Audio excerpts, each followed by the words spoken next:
good morning everyone. Yeah, good morning. From Sunshine. So, Slide. just to show the first slide. Slide. You can. He is Dr. Kasturi. He is my associate. He will read out about the patient details. Yeah, you can.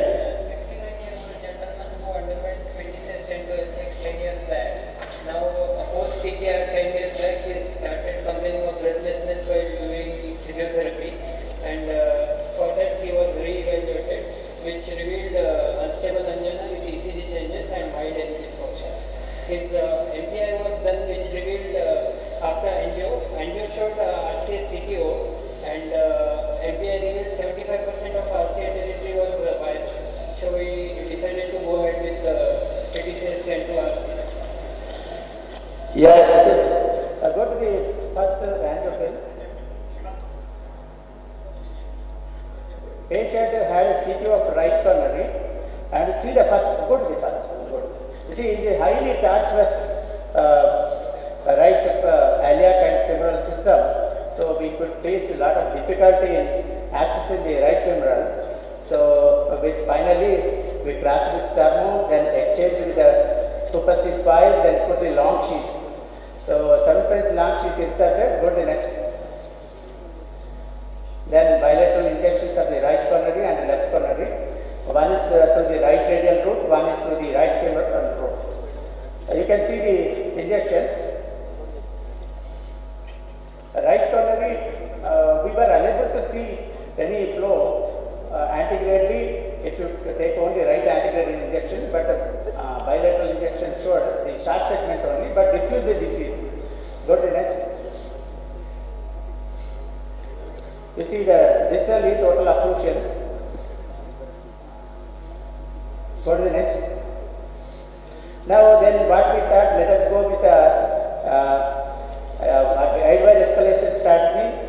We took the right 6 French guide catheter to engage the right coronary, and Tiger to give the retrograde injections.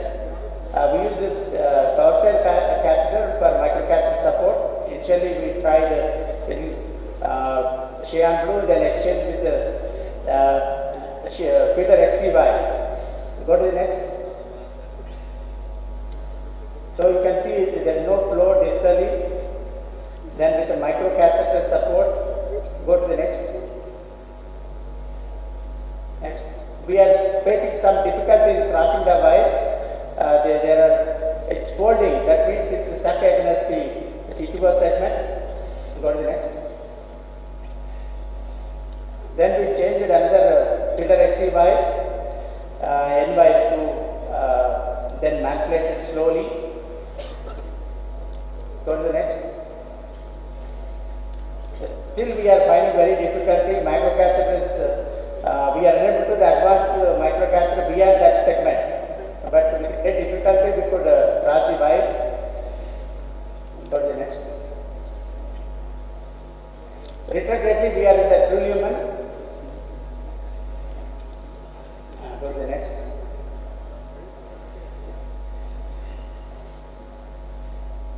Yeah. Next. So we are very sure that we are in the true lumen. Then we remove the microcatheter trap technique. Go to the next. Next. Then balloon dilatation were carried out. Initially we used 1.5 Tazuna to cross, and multiple dilatation were carried. These are the balloon dilatations. Go to the next. Next. Yeah. So surprisingly we are unable to see any flow distally in spite of multiple dilatations. We were facing very difficulty in crossing beyond the DLV origin. So I think that could be the reason. Go to the next. Then again multiple injections we have taken, are we in the dissected segment, and the subsequent dissection is there, why we are not getting flow. So next. Go to the next. Next. So PDA also very tightly stenosed. It's a very tight PDA, and we PLB dividing into two branches distally. All the time wire was entered into one of the collateral branch. Next. Then we'll open PLB distally so that we can get a good flow if we have not dilated adequately distal lesion. Go to the next. Now this is after dilatation with a 1.25 Kajuna balloon distally. Then we are able to see the flow of the PLB very clearly. PLB dividing into two branches. And PDA very tight, very critical. Then we'll take another wire, we'll cross the PDA and dilate the PDA. And then strategy was to go ahead with the two-stent technique or one-stent technique. What we are thinking, go with the proximal stenting to the, from distal RCA to the PDA. If there is disturbance of flow to the PLB, we will implant one more stent to the PLB. Next, go to the next.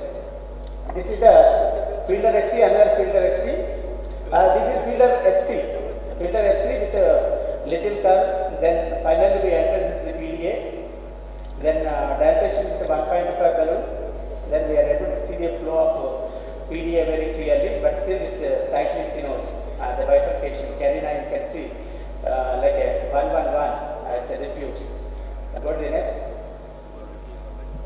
Then what we got, let us take the, now you see it's a big territory. The other reason, perfusion scan showed nearly 75% of the area is significant, that is viable. So what we thought is the injection showed really multiple branches. It's a big territory. So PLV is a huge branch and PDA also. Go to the next view. You can see a PDA length. It's a very long length lesion. Though it's underpinned for almost for 1 year, still flowing very well. Next. Now we did the IVS run to see what is diameter, any calcium, anything is there, whether we can get any, after putting in stent implantation, any under expansion, anything will be there. Because initially we had a suspicion of some flow disturbance of distal PDA, any intramural hematoma is there, that we wanted to rule out. So that's the reason we did the IVS study, starting from the PDA to RC. Go to the, run the, you can show the IVS image. This is IVS PDA, distally this is free. Now see the wire. So this is near the ostium. You can see it's a significantly diseased. Now you see that is it's a big well, 1, 2, 3, almost like a distal PDA, almost like a 3 millimeter. I was right, it's a big well, 1, 2, 3, 2.3. Go to the next. See, almost 1 to 3 and a half level. PDA, distal RC is almost 3 and a half. Mid to distal RCA, you can pull back. So this is the IVS study. Then what we are thinking, let us put one, then go to the next. Go to the next angle. Am I clear? Are you able to hear? Yeah, absolutely clear. Yeah. Then go to the next. Then post dilatation. Go to the next. Now after IVS we did ancho. Then we start up. Will take a bigger balloon. Go to the next. Then we did the 2 mm dilatation. Then we will show you the injection before stenting implantation. We will take antegrade injection. You also you can ready for it. Yeah, injection. Ready? Now you can see we have not implanted stent. This is a diseased PDA ostium. What is your strategy? I am thinking putting a stent from distal RCA to PLB. Suppose the PLB, any, we are putting stent to distal RCA to PDA. If PLB, any pinching is there, suppose flow is diminished, then T-tap will go ahead. I think Dr. Sridhar, I think your IVS showed good that there was the ostium of the PLB was disease, mild disease. So I think provisional stenting would be a best strategy from the distal RCA to PDA. I think probably you could get away with single provisional stenting. I feel that would be fine because PL are getting very low and outcomes are much better with single stenting lot compared to the double stenting. As far as causes, better to avoid. If you are comfortable with the procedure, that would be ideal strategy. Then with implant the stent, you can take 2.5 mm into 24, 28 inches. Your IVS measurement says it is PDA is 2.75 to 3 and PDA is 2.5. Yeah. That distal RC is almost 3 to 3.25. Okay, can you show the IVS again from the PDA to RC? IVS, I thought its PDA size is reasonably good. Yeah, I think that's good. Let's see the IVS and take the measurements. What we are thinking, we'll initially put 2.5 with high pressure. Yeah, we can force direct to also. 2.75. Then subsequently we can do the optimization of the proximal. You can upsize up to 1 mm. Yeah. Like a 2.5 can go up to 3.5. So our intention is to upsize, like in what you can do proximal to the bifurcation. So increase up to 3.5, 3.25 to 3.5. And see, it still is not adequately directed, increase the size to 3.5 and see. That is our strategy. And then, why did you run from the beginning? I was. Just show it from the beginning. This is the PDA, almost like a run. Beginning. Go to the beginning. See, there I think distal PDA is close to 2.75. 2.75. That is the ideal size. Okay. I don't want to create any dissection distally. You can deploy it at the nominal atmosphere and go. Sridhar, see, it's like this. Your chances of increasing the size of stent in the proximal portion are there, but the via media is put a 2.75 at a low pressure implanted, remove that balloon, and then distally or proximally dilate to whatever diameter you want or pressure you want. 2.5 to expecting it to match the RC also will be little too far-fetched. You can take 2.75 happily, there is no problem. Only give 2.75, 28 or 30. What is that? Yeah, probably that's a long length, but that's okay. Yeah. 28 you can take, 28 or 24. 24 is 24. So what we are thinking, suppose when we do the left main, many times what happens, some stents are available up to 3.5 mg, 4 is not available. But we upsize up to 1.5 also. Like you see the designs, there is a one Jack article.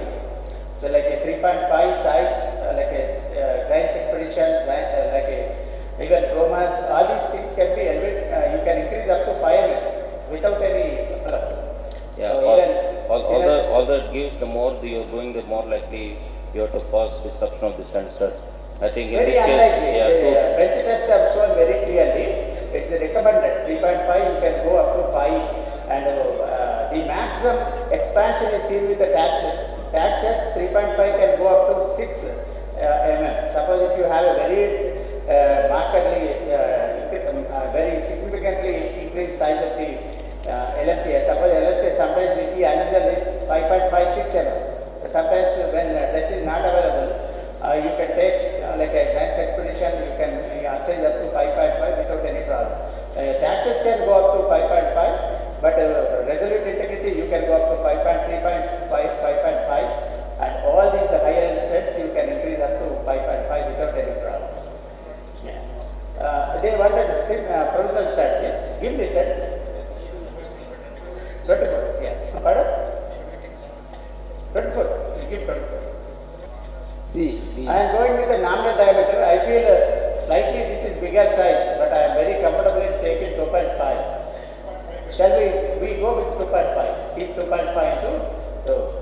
I think Dr. Sridhar, it should be okay because the media to medium measurement on the IVS seems 2.75.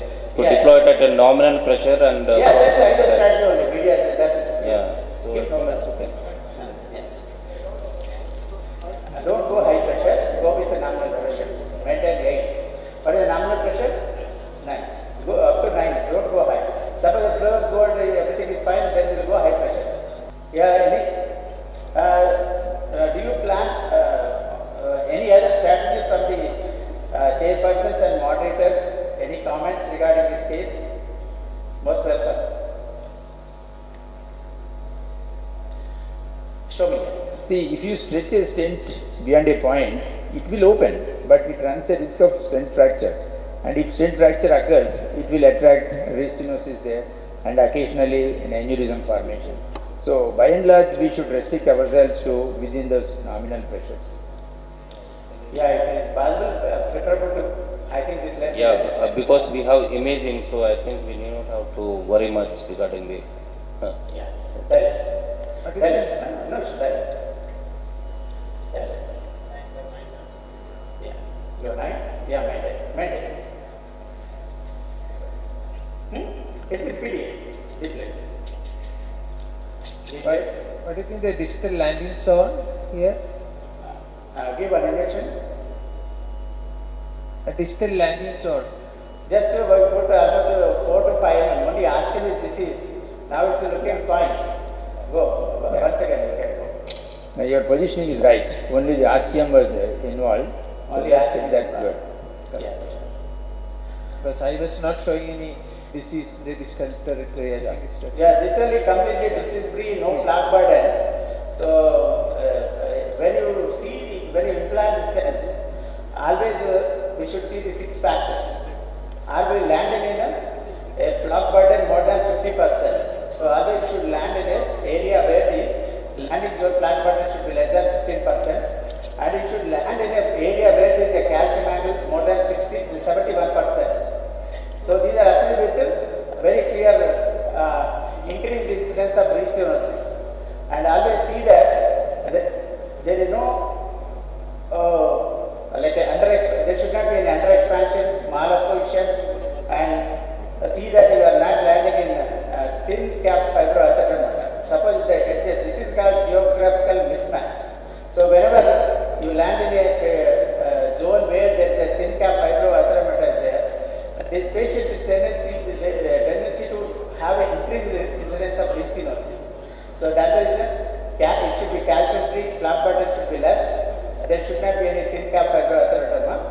That is very good. So post stent implantation, you should see is it adequately expanded or not. At least compare with the distal diameter, proximal diameter. Take the mean luminal diameter. Is it expanded more than 90% or not?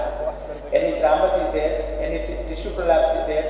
Any malabsorption? These factors, if you control most of the time, the long-term outcome will be better. So many studies have shown patients who underwent PCI with IVUS guidance, particularly in left main, compared to without IVUS, their long-term outcome very good. Only if you address these 6 factors.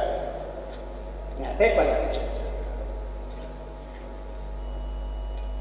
I think it's flowing well. So then we'll take one proximal. Go to the LA. Go to LO. Let us do the take.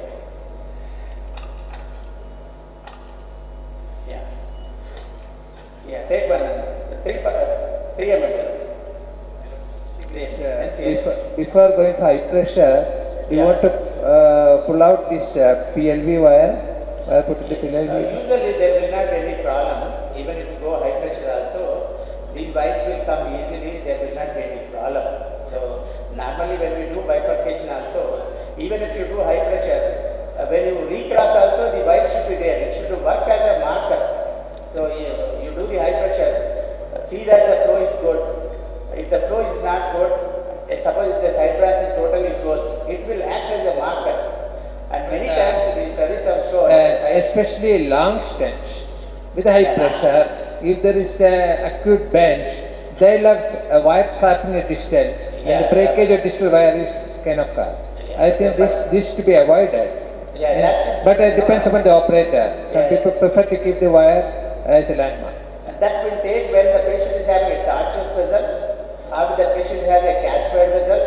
In those cases, what happens, because the rough surface, the calcium, during manipulation, that the polymer may peel off, that the PTFE coat, and sometimes wire trapping may take place. So for that sake, always we will apply a slight gentle pressure. If it is coming freely, then we will go through. Otherwise, before implanting, then we will go with high pressure. Take one, 3 mm. We put the 3 mm balloon, that will act as a support. 3 to 1.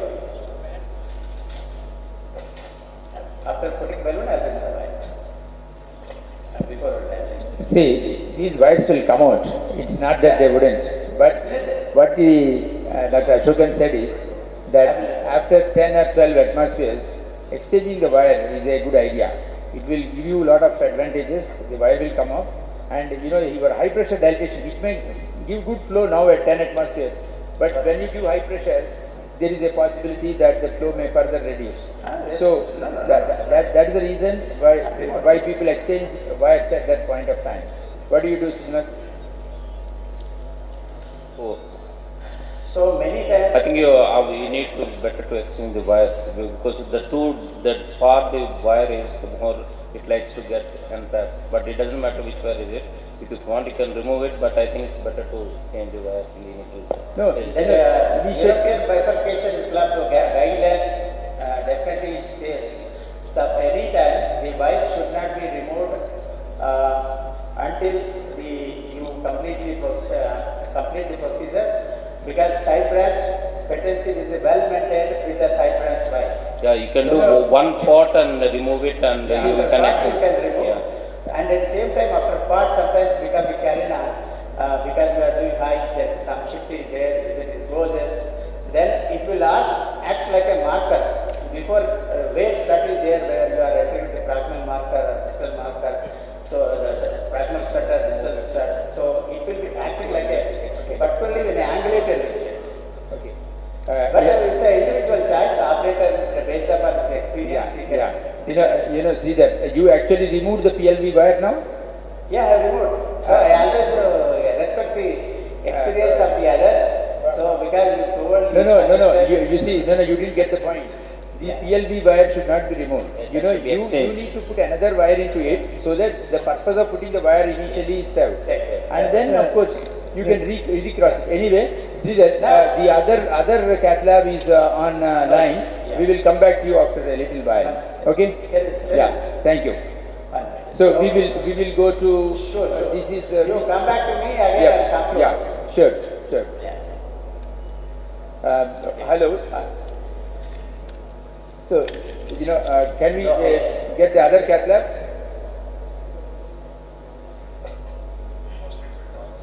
I'll put one more. If needed, we'll run the IVAS and then we'll do it. Ready?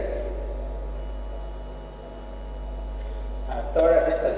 We have pushed distally and direct. Up to carry. Can we get the other cath lab, please?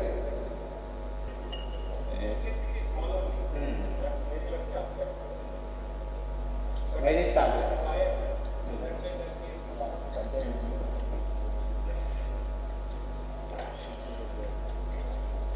Yeah, Sridhar, are you able to hear us?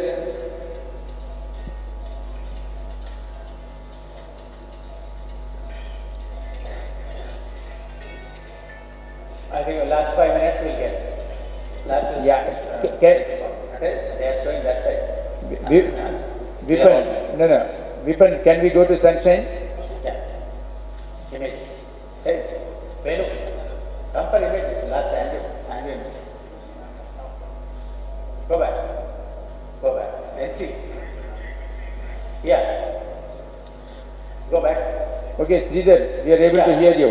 Yeah, actually now we have done the forward. After that we did, this is the post and implantation angle view. Go to the next. Then we did the part using 3 mm balloon and 3 NC. We went up to 18 atmospheres. Next. Up to Carina, up to bifurcations dilated.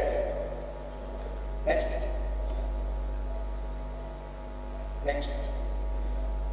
So this is after that. So then whether to go ahead with the 3.5 balloon or fractional area DC there, then we did the IVAS run again. Show the IVAS run. Whether to hold the lens further. This IVAS run. PDA very well approached and well expanded. Just show the IVAS run. Ask him to show it. Show the IVAS run. Yeah. Just from the beginning you can play it. From the beginning.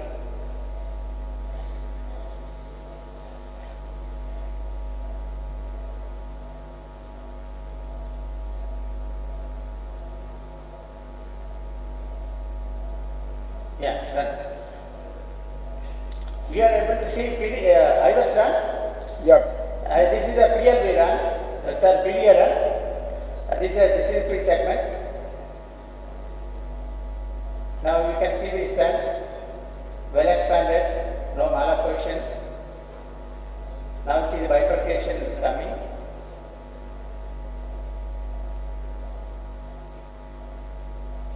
Almost you are getting three. Now practically there is no disease, no dissection. So even PD and PLV is well bedded, PD very well opposed and no under expansion, even pragma to the stent, no significant luminal narrowing. That's the reason we have not extended pragmal stent. I think run the next view, angle view, final check shots.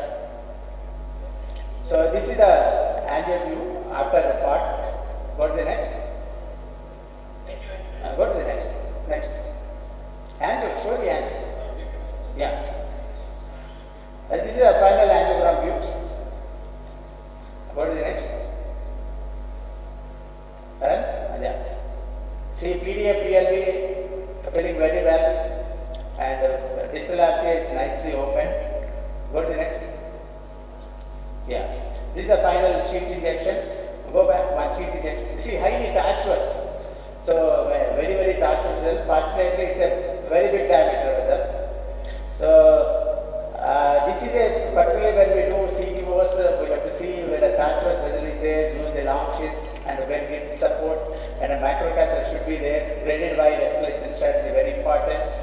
What we use, Yan to reach to the lesion site and then change like a pillar X3, if not there, like pillar X3, go with nowadays we are going with Gaia 1, 2, 3, if that is not crossing, we can try to